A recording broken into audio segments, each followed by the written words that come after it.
As human beings, we are made up of a wide spectrum of emotions: joy, fear, love, pride, anger, sorrow, and many more. Among these, one emotion that often cuts deep and leaves a lasting impression is insult. It is an experience that touches not just the mind, but the heart and soul of an individual.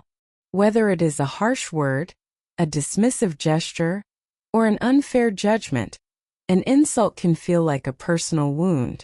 It creates an inner suffocation, a silent hurt that is often not visible to the outside world. Yet it's there. However, like every emotion, the feeling of insult too needs to be understood and processed, not simply reacted to. The first step toward this is awareness.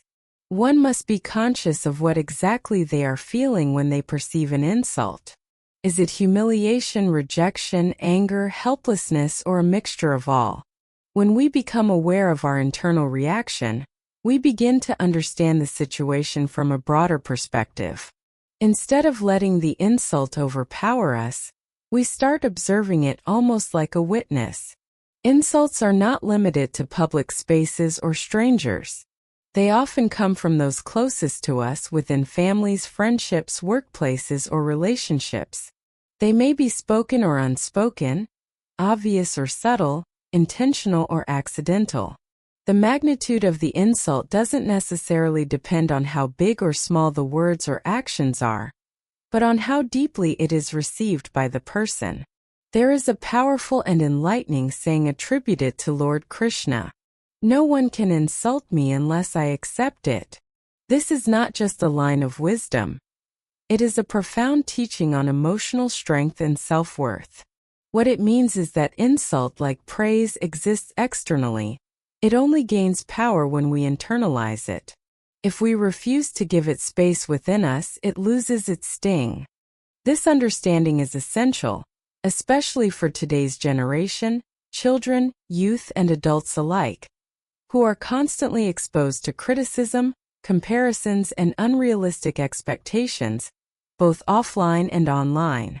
Social media, competitive environments, and peer pressure often amplify feelings of rejection or insult. In such a scenario, it is important to teach individuals how to respond, not just react. For every insult, there are two paths, just as every coin has two sides. Some people receive insults, reflect on them, and use them as stepping stones to transform themselves.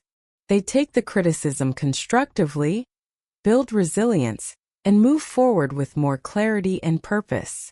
History is full of such examples. Great leaders, artists, scientists, and thinkers who faced rejection and insult, but rose above it with grace and grit with confidence. On the other hand, some may internalize the insult so deeply that it begins to shape their identity. They may start believing the negative messages, feel defeated, and spiral into low self-esteem or depression. Often they begin to blame the world, circumstances, or others for their suffering, without realizing that the power to reclaim their self-respect lies within.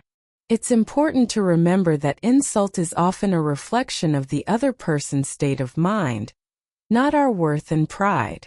A person who is secure, kind, and emotionally evolved rarely insults others. When we understand this, we stop taking things personally and start seeing situations more objectively. So, what can we do when we feel insulted? Pause and breathe. Don't react immediately. Let the emotion pass through. Reflect. Ask yourself, is this truly about me or is it about them? Respond with dignity. If needed, address it with calmness, not with revenge or anger. Grow from it. Use it as a mirror for your self-improvement. Strengthen your inner self. Meditation, journaling, spiritual wisdom, and good company can help build emotional immunity. An insult, though painful, can also be a turning point. It can either break a person or make them stronger. It all depends on the perspective we choose. If we can rise above the immediate hurt, see the bigger picture, and build a resilient mind, no insult can ever touch the core of who we are. True strength lies not in avoiding insult, but in choosing not to be shaken by it. And that is the mark of a truly evolved individual,